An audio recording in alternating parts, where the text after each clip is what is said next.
새벽 2시 베네수엘라 수도 카라카스의 하늘이 갑자기 붉게 물들었습니다. 대통령궁 주변에서 7차례의 거대한 폭발음이 연달아 터져 나왔고 주민들은 잠옷바람으로 거리에 뛰쳐나왔죠. 그로부터 단 1시간 반 뒤 전 세계를 뒤흔든 사진 한 장이 공개됩니다. 회색 트레이닝복에 수갑이 채워지고 눈가리개를 한 남자, 바로 베네수엘라의 현직 대통령 니콜라스 마두로였습니다. 오늘은 이 충격적인 사건 뒤에 숨겨진 소름 돋는 진실을 파헤쳐 보겠습니다. 미국 특수부대 델타포스가 투입된 이번 작전은 군사 교본에 실릴 만큼 정교했습니다. 새벽 2시에 폭격이 시작됐고 30분 뒤 헬기가 침투했으며 3시 반에는 마두로 부부가 체포됐죠. 미군 사상자는 단 한 명도 없었습니다. 현직 국가 원수가 외국 군대에 생포된 건 수십 년 만에 처음 있는 일이었습니다. 더 놀라운 건 트럼프의 선언이었습니다. 그는 기자회견에서 대놓고 이렇게 말했죠. 앞으로 미국이 베네수엘라를 직접 운영할 것이다. 적절한 정권이 들어설 때까지 미군이 주둔하고 미국 석유 기업들이 들어가서 산업을 재건하겠다는 겁니다. 단순히 독재자 하나 잡은 게 아니었습니다. 한 나라를 통째로 손에 넣겠다는 선언이었죠. 그런데 여기서 의문이 생깁니다. 왜 하필 베네수엘라였을까요? 이 나라는 땅만 파면 석유가 콸콸 쏟아지는 곳입니다. 매장량만 놓고 보면 사우디아라비아보다 많아요. 전 세계에서 가장 많은 기름을 품고 있는 나라죠. 문제는 이 어마어마한 자원이 오히려 이 나라를 망하게 만들었다는 겁니다. 마두로의 전임자였던 차베스 시절 국제 유가가 하늘 높은 줄 모르고 치솟았습니다. 차베스는 석유를 팔아 벌어들인 돈을 국민들에게 아낌없이 뿌렸죠. 무상주택, 무상의료, 무상교육까지. 당시 베네수엘라 국민들은 그를 구세주처럼 떠받들었습니다. 하지만 치명적인 실수가 있었어요. 그는 미국 대형 석유 기업들이 운영하던 유전을 제대로 된 보상도 없이 빼앗아버렸습니다.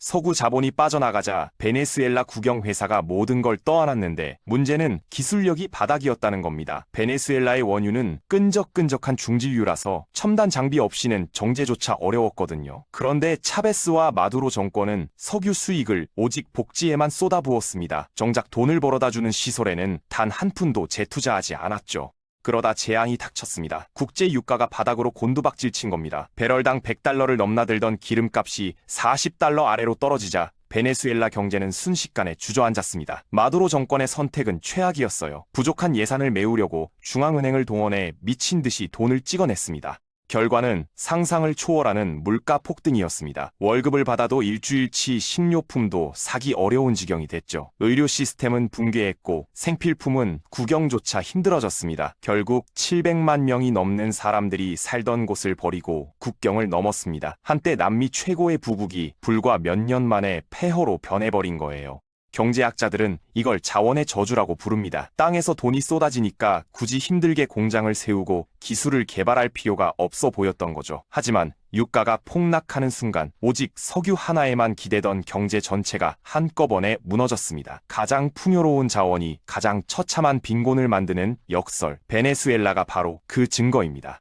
그런데 미국은 왜 하필 이 시점에 움직였을까요? 표면적인 명분은 마약과의 전쟁이었습니다. 미국 정부는 마두로를 마약 밀매범이자 테러리스트로 규정했고 그의 체포에 우리 돈 700억 원이 넘는 현상금을 걸었죠. 하지만 진짜 이유는 따로 있었습니다. 그리고 그 이유를 알면 이번 사건이 전 세계 판도를 바꿀 거대한 체스 게임의 시작이라는 걸 깨닫게 됩니다.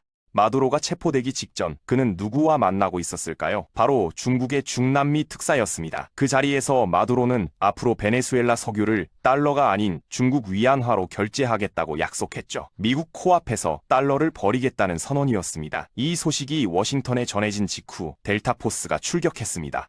우연의 일치일까요? 전혀 아닙니다. 미국이 베네수엘라를 노린 진짜 이유는 크게 3가지였습니다. 첫 번째는 에너지 시장의 주도권입니다. 미국은 이미 셰일 혁명으로 세계 최대 산유국 자리에 올랐습니다. 여기에 베네수엘라까지 손에 넣으면 어떻게 될까요? 전 세계 기름값을 미국 마음대로 조절할 수 있게 됩니다.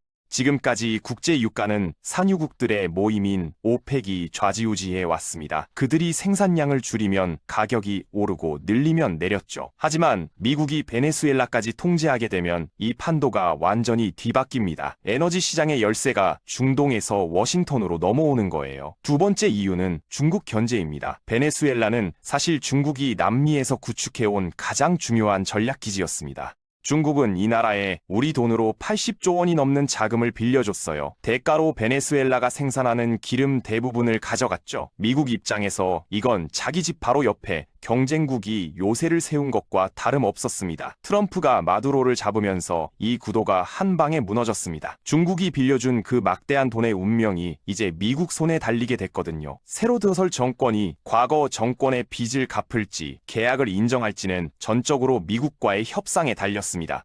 트럼프가 이걸 카드로 쓰면 중국한테서 상상 이상의 양보를 끌어낼 수 있죠. 세 번째이자 가장 핵심적인 이유가 있습니다. 바로 달러의 힘을 지키는 것입니다. 지금 전 세계 석유 거래는 대부분 달러로 이루어집니다. 기름을 사려면 달러가 필요하니까 모든 나라가 달러를 보유해야 하죠. 이게 바로 미국이 세계 경제를 쥐락펴락할 수 있는 비결입니다. 그런데 마두로가 이 질서에 도전장을 내밀었어요.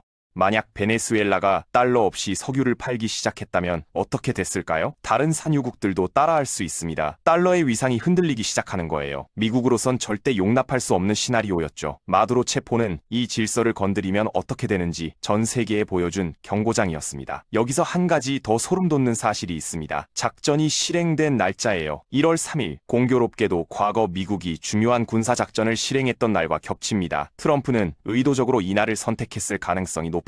역사가 반복된다는 메시지를 심은 겁니다. 중국 외교부는 즉각 거세게 반발했습니다. 미국의 행위가 국제법을 짓밟고 주권을 침해했다며 비난 성명을 쏟아냈죠. 러시아와 쿠바, 이란도 가세했습니다. 하지만 트럼프의 반응은 여유로웠어요. 시진핑 주석과 여전히 좋은 관계를 유지하고 있다며 아무 문제 없을 거라고 태연하게 답했죠. 왜 이렇게 자신만만했을까요? 중국이 진짜 걱정하는 건 주권 침해가 아니에요. 베네수엘라에 빌려준 그 천문학적인 돈을 회수할 수 있느냐? 바로 이겁니다. 트럼프는 그 속내를 정확히 꿰뚫고 있었던 거죠. 이번 사건은 중국의 야심찬 해외 투자 전략에 처음으로 큰 구멍을 냈습니다. 중국은 그동안 개발도상국들의 돈을 빌려주고 대가로 자원이나 인프라를 장악하는 방식으로 영향력을 넓혀왔거든요. 베네수엘라가 그 핵심 사례였는데 하루아침에 그 거점이 사라져버린 겁니다. 이건 다른 나라들에게도 강력한 경고가 됩니다. 트럼프는 기자회견에서 직접 이렇게 선언했습니다. 중국과 러시아한테도 석유를 팔겠다. 이 한마디에 모든 게 담겨 있습니다. 앞으로 기름을 사려면 미국을 거쳐야 한다는 뜻이죠. 반도체에 이어 에너지까지 중국을 압박하는 두 번째 카드가 완성된 겁니다. 이 큰 사건이 터졌는데 시장은 이상하리만큼 조용했습니다. 유가도, 주식도 크게 흔들리지 않았죠. 다들 강 건너 불구경이라고 생각했을 겁니다. 우리나라는 베네수엘라에서 직접 기름을 사오지 않으니까요. 하지만 여기에 함정이 있습니다. 베네수엘라 기름의 대부분은 중국으로 갔습니다. 그런데 그 공급선이 끊기면 중국은 어디서 기름을 구해야 할까요? 중동과 러시아에서 더 사와야 합니다. 바로 우리가 기름을 사오는 곳이죠. 같은 시장에서 거대한 경쟁자가 갑자기 더 많은 양을 사가기 시작하면 가격은 당연히 올라갑니다. 직접 타격은 없어 보여도 돌아서 우리 주머니를 털게 되는 거예요. 기름값이 오르면 연쇄 반응이 일어납니다. 택배차, 화물차, 버스, 비행기, 전부 연료비가 올라가죠. 이 비용은 고스란히 물건값에 얹힙니다. 마트에서 장을 볼 때 1,000원, 2,000원씩 더 나가기 시작하는 거예요. 여기에 환율까지 흔들리면 수입품 가격도 뜁니다. 기름값, 환율, 물가 이 세 가지가 동시에 움직이면 가계 지출이 눈에 띄게 늘어날 수 있어요. 그런데 여기서 영리한 투자자들의 움직임을 봐야 합니다. 월스트리트의 큰손들은 이미 몇 달 전부터 뭔가 냄새를 맡고 있었어요. 미국이 베네수엘라 유조선에 군사적 조치를 취했을 때 대부분의 사람들은 그냥 압박용이라고 생각했습니다. 설마 진짜 쳐들어가겠어? 하지만 일부 헤지펀드 들은 완전히 다르게 읽었죠. 그들은 시장이 겁에 질려 있을 때 조용히 베네수엘라 국채를 쓸어 담기 시작했습니다. 당시 마두로 정권의 국채는 원래 가치의 10분의 1도 안 되는 가격이었어요. 아무도 거들떠보지 않던 채권이었죠. 그런데 마두로 체포 소식이 전해지자 이 국채 가격이 급등했습니다. 누가 돈을 벌었을까요? 남들이 무서워서 도망칠 때 반대로 움직인 사람들입니다. 일반 투자자들이 뉴스를 보고 충격에 빠져 허둥댈 때 판을 읽는 소수는 이미 유리한 자리에 앉아 있었습니다. 시장은 항상 이런 식으로 돌아갑니다. 표면에 보이는 뉴스가 아니라 그 밑에 깔린 흐름을 아는 사람이 이기는 거죠. 장기적으로 보면 완전히 다른 그림이 펼쳐집니다. 미국의 대형 석유 기업들이 베네수엘라에 다시 들어간다고 생각해보세요. 마두로 정권이 쫓아냈던 그 기업들이 첨단 기술과 막대한 자본을 들고 돌아오는 겁니다. 전문가들은 이렇게 되면 몇 년 안에 생산량이 지금의 두세 배로 뛸 수 있다고 봅니다. 봉인됐던 거대한 유전이 다시 가동되면 어떻게 될까요? 시장에 기름이 넘쳐나고 가격은 떨어집니다. 기름값 하락은 전 세계 물가를 잡는 가장 강력한 무기가 돼요. 물가가 안정되면 각국 중앙은행들이 금리를 내릴 명분이 생기죠. 금리가 내려가면 주식시장은 다시 활기를 띠게 됩니다. 미국 입장에선 하나의 작전으로 여러 마리 토끼를 잡는 완벽한 시나리오예요. 우리나라에도 기회가 있습니다. 베네수엘라는 오랫동안 인프라가 방치됐어요. 도로, 항만, 정유시설 전부 다시 지어야 합니다. 이 사업 규모가 상상을 초월하죠. 과거 중동 지역 재건 때 우리 기업들이 큰 돈을 벌었던 것처럼 이번에도 문이 열릴 수 있습니다. 다만 이건 상황이 안정됐을 때 이야기입니다. 마두로가 잡혔다는 소식이 전해지자 카라카스 곳곳에서 환호성이 터져나왔습니다. 야당 지도자는 독재의 시대가 끝났다고 선언했죠. 하지만 바로 그 시각, 불길한 움직임도 포착됐습니다. 마두로를 따르던 군부가 주요 거점에 탱크와 장갑차를 배치하기 시작한 겁니다. 내무장관은 지지자들에게 끝까지 싸우라고 외쳤고 무장한 민병대들이 도로를 점거하며 시민들을 위협했습니다. 독재자는 사라졌지만 그가 심어놓은 세력들이 남아있는 겁니다. 가장 우려되는 시나리오는 베네수엘라가 오랜 내전에 빠지는 것입니다. 미국 입장에선 깔끔하게 마무리하고 싶겠지만 상황이 늘어지면 이야기가 완전히 달라져요. 치안을 잡으려면 미군 병력을 더 보내야 할 수도 있습니다. 더 골치 아픈 건 콜렉티보라 불리는 무장 조직입니다. 이들은 마두로 정권의 보호 아래 거리를 장악해온 폭력 집단이에요. 보스 하나 제거했다고 사라지지 않습니다. 한 조직을 잡으면 다른 조직이 그 빈자리를 채우죠. 마두로 하나 잡았다고 끝이 아니에요. 그 밑에 강경파들이 줄줄이 버티고 있고 러시아 군사 고문단도 아직 그 땅에 있습니다. 한편 마두로는 지금 뉴욕의 구치소에 갇혀 있습니다. 마약 밀매, 돈 세탁, 테러 조직 지원 혐의가 그를 기다리고 있죠. 모든 혐의가 인정되면 남은 생을 철창 뒤에서 보내야 합니다. 전 세계 카메라가 뉴욕 법정을 향할 거예요. 마두로도 순순히 물러서진 않을 겁니다. 법정을 자기 목소리를 알리는 무대로 쓰려들겠죠. 하지만 결과는 이미 정해진 것이나 다름없어요.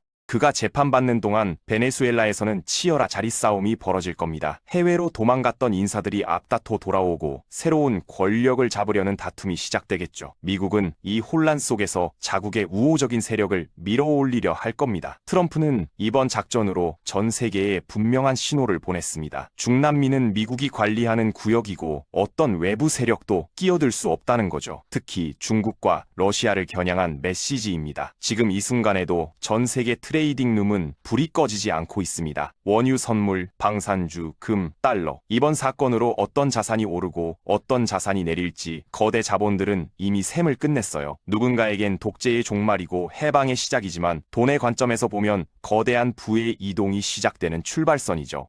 앞으로 몇 달간 베네수엘라가 어떻게 흘러가느냐에 따라 세계 경제의 판도가 바뀔 수 있습니다. 내전이 터지면 기름값이 폭등하고 안정되면 물가가 잡힐 수도 있어요. 결과가 어떻든 이 사건은 우리 삶에도 분명히 영향을 미치게 될 겁니다. 이 채널에서는 계속해서 세계 정세 변화와 그 뒤에 숨겨진 돈의 움직임을 분석해 드리겠습니다. 오늘 영상이 도움이 되셨다면 구독과 좋아요 부탁드립니다. 알림 설정까지 해주시면 새로운 소식을 가장 빨리 받아보실 수 있습니다. 끝까지 시청해 주셔서 감사합니다.